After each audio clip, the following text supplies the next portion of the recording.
YouTube, Musty Hobbit back again, and thank you for coming back for part 2 of my PRGE pickups. I decided to sort of draw the line between my purchases from day 2 of the event, which was Saturday, and day 3 of the event, which was Sunday.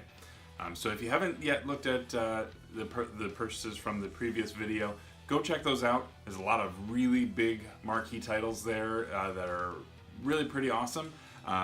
Today, on that Sunday, I made a decision to kind of go in a different direction. I wanted to capitalize on the opportunity to regain as much of, if not every, NES title that I could remember playing, renting, playing at a friend's house that I didn't own already. And the list, when I had sort of built the list, I kind of got down to, it was about 16 or 17 titles that I recall vividly playing at some point in my life. So it was a very interesting challenge for myself, and so that was my main drive for Sunday.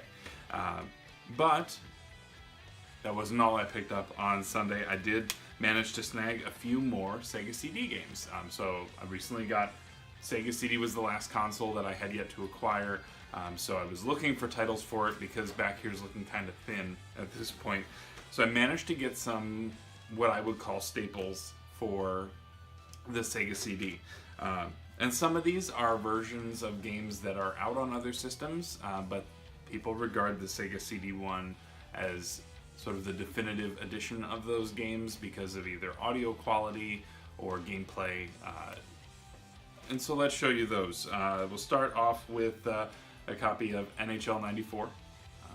And this is probably one of my favorite 16-bit era hockey games. And so this one, the big difference here is the CD quality audio. So you have an organ playing instead of it being sort of a MIDI file, is actually organ music playing in the stadium. So NHL 94, happy there. Next one is NBA Jam. Much like NHL 94, again, this is one of my favorite NBA titles from the era. And again, new roster. They had sort of introduced some characters since this came out later. A couple of years after the original release, they had decided to add some of the new rookies. I think Chris Webber was the big push to add onto this. So, copy of NBA Jam. The next two are games that I have not played the CD versions of, but it's Echo and Echo 2: Tides of Time. Have those now for Sega CD. And then the last one, FMV title. I had hoped to find as many of this style of game as I could, but unfortunately, Crisscross and Marky Mark and InXS all escaped me. However, I was able to get a copy of Power Factory featuring CNC Music Factory. And this is one of those make my video style games, although this one was kind of, I think, the first of that series, and it's weird. I will likely be playing or streaming or finding some way to show this to you guys, and hopefully not getting copyright strikes in the process. But another digital pictures game. The next couple are all for Xbox systems. I had mentioned in the previous video there was a bin that was a 3 for 15 bin, and I was scrounging through those, found some Sega CD games, but then I ended up finding these all for the Xbox 360. And these, I feel like I got a pretty good deal on them because for 15 bucks, these all had stickers totaling somewhere closer to about 60. So we got a copy of Infinite Undiscovery, Square RPG on the 360. I had a copy of Lord of the Rings Conquest. And this plays a lot like Battlefront, but in Middle Earth. So you have sort of your control points and your heroes and that sort of thing. I want to have as many of the Lord of the Rings games as possible, so that was a shoe-in. And it's by Pandemic. Pandemic is a pretty awesome studio during that era. And then the last one kind of shocked me. It's the limited collector's edition of Forza Motorsport 4. So it has the sleeve on the outside, but the steel book on this is minty, super minty. In addition, it comes with a nice little art book, and there was some DLC in here too. I have reason to believe that DLC may have never been used, so I will figure that out. But really, really nice version. Forza is an awesome driving game. It's this one I have not played. I played 5. I played a little bit of some of the earlier ones, but this was the last of the one for the 360. So managed to pick that up for what effectively was $5. So I'll take it. Then 3 Xbox titles. These are 2 of them are exclusives, and then one of them was very high on my list. I really wasn't looking for disc titles aside from the Sega CD stuff at this event, and there was a lot that I could have been looking at, but I managed to find a few. This was on somebody's hidden gems list recently, that it's actually a decent game for this license. I'll have to see if they're right. This is Superman the Man of Steel. Then I managed to get a copy, again exclusive, of Outrun 2. This is not Outrun 2006. That's the version that everyone is really starting to try and chase down, and the price seems to be jumping pretty quickly. That was one of the later games on the system. This came out much earlier, but this is Outrun, Sega's racing title. And then the last Xbox game that I picked up, and this one is a fighting game. This is Marvel vs. Capcom 2, and this was high on my Xbox list. I managed to get the price down quite a bit, but very, very nice copy of the game, and it's nice to kind of see those crossover fighting games when they're done right, and I know that this one is pretty highly regarded. So the rest of my Sunday was spent trying to find those NES titles, the remaining titles that I owned, played, or rented at some point in my childhood. Before hitting that, I did want to mention John Riggs again. I did stop by his table early in the event, and he does what he calls open cart surgery, where people will send him titles that they can't get working, and he'll attempt to make them work again. He doesn't charge for those, so if you happen to see him at an event, ask him if he has any left. He just gives those out. So I managed to snag a copy of Golgo 13, Top Secret Episode. This kind of blends a lot of different genres, and so I thought it would be good to pick up, especially at the low price of free. If it doesn't work, it doesn't work, but at least I can give it a try. So let's dive into these NES titles. Let's go with Tecmo NBA Basketball, the combo cart of Super Spike V-Ball and World Cup, Al Unser Jr.'s Turbo Racing. This one I remember. This is a port of an arcade game, but this is POW by SNK. This was one I recall renting once. Tubin. So now I have another Tengen cart. Back to the Future. Jaws. Little LJN run here. Mylon's Secret Castle. The Three Stooges. This may be the first game that I have ever rented. I had an old diary that I found that had, for some reason, all I had to write about was how far I got in this game. But this is The Adventures of Dino Ricky, which plays like a shooter, plays like like a vertical scrolling shooter. You are a caveman who throws axes and rocks and tries to dodge dinosaurs in the process. But yeah, that's the first game that I have written proof of renting. Just kind of an interesting one. Then we have, this is a staple, Q*bert. I think I actually owned this one. I think my parents probably enjoyed the series it's based on. So why they decided to let me get a copy of Mission Impossible is beyond me, but this is another interesting one. It's one of those Ultra titles, which was Konami's sister brand as a way to get around the NES limitations for games per year. So I actually have a lot of Ultra titles now. And we have Arch Rivals. We have Zexus. Now this game is awesome. This is a platformer for half of the game, and then it is a side-scrolling shooter for the other half. Highly recommend this. Hudson Soft always put out great titles, and this game is still relatively inexpensive. I know it has shown up on a couple people's hidden gems list, and I would agree that it is totally a gem. I would highly recommend going and trying to find this now before it really gets out of hand, because I only saw 2 or 3 copies at the event. The other loose copy I picked up is a copy of McKids. This is the McDonald's licensed game by Virgin Games, and it plays like Mario a little bit. So you're collecting golden arches instead of coins, but it's interesting. Try it out if you haven't. The next 3 I picked up, I had a hard time finding them loose. So I know I don't collect boxed copies of things very often in very few scenarios, now the Zeldas and Final Fantasy. But considering I set myself a goal and I was only a couple away, I managed to pick these up. The first of which also was on a recent Hidden Gems video. This is Tiny Toons Cartoon Workshop.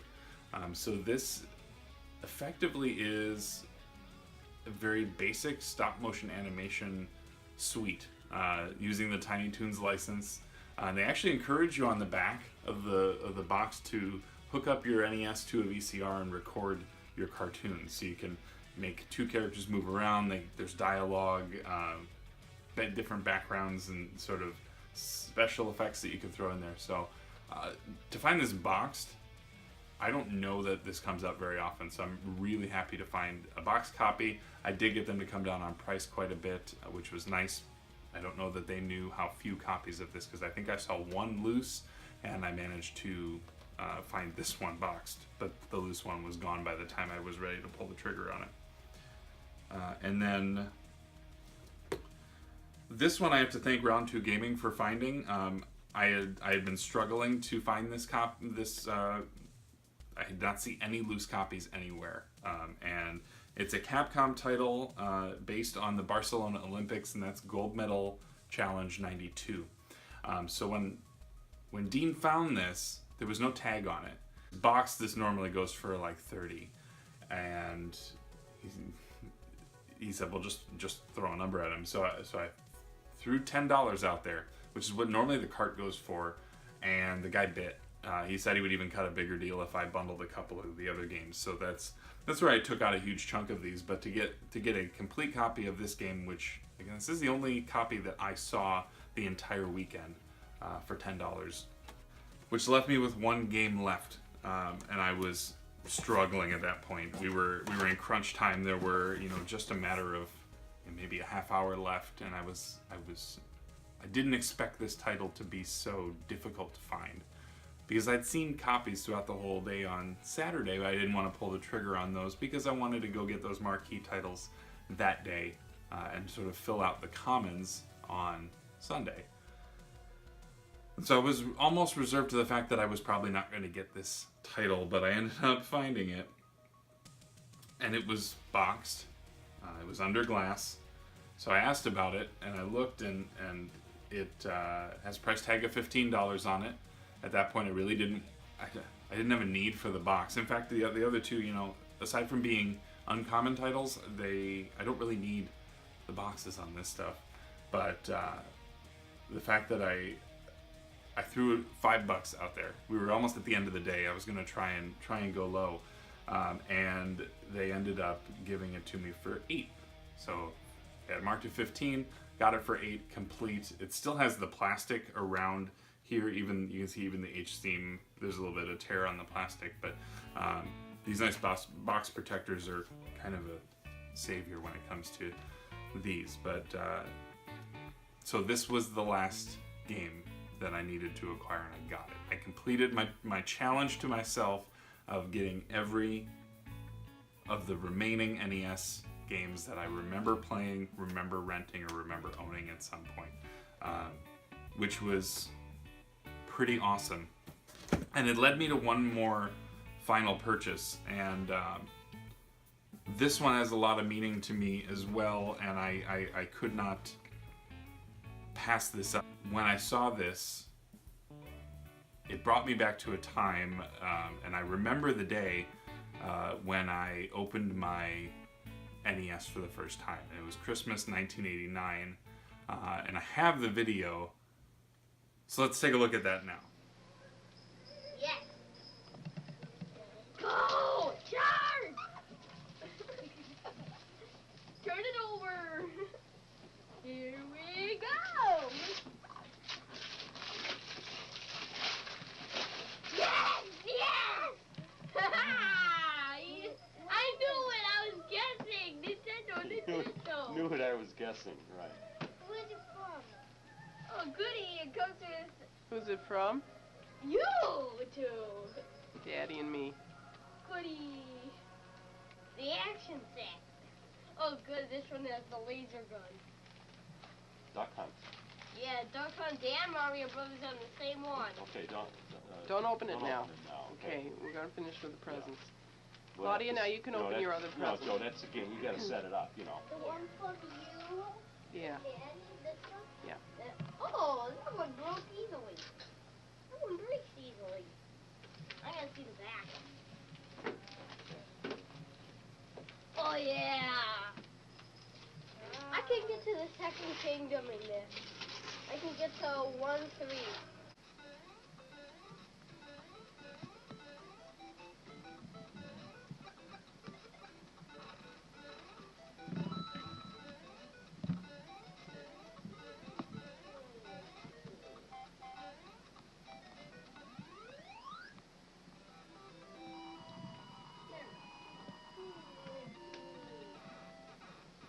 What are you doing? Playing Nintendo. Playing his new Nintendo.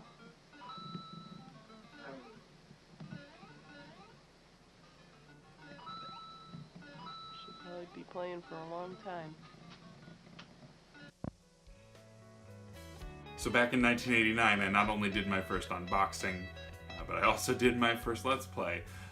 So I couldn't pass up the opportunity to pick up the same version of the action set that I had as a kid. Considering what I was doing, I couldn't not pick this up. It is complete, except for I think the plastic bags that would normally go around the cartridges or the console itself. It has all the manuals, all the paperwork, it is all there. But this capped my weekend, and this made Portland and PRGE kind of that, I don't know, it was kind of an epic weekend on top of the fact that the Cubs went to the World Series and clinched Game 6 on Saturday night. Like, I will not forget Portland for a long, long, long time. So I am really looking forward to 2017. I don't know what I'll be looking for at that point.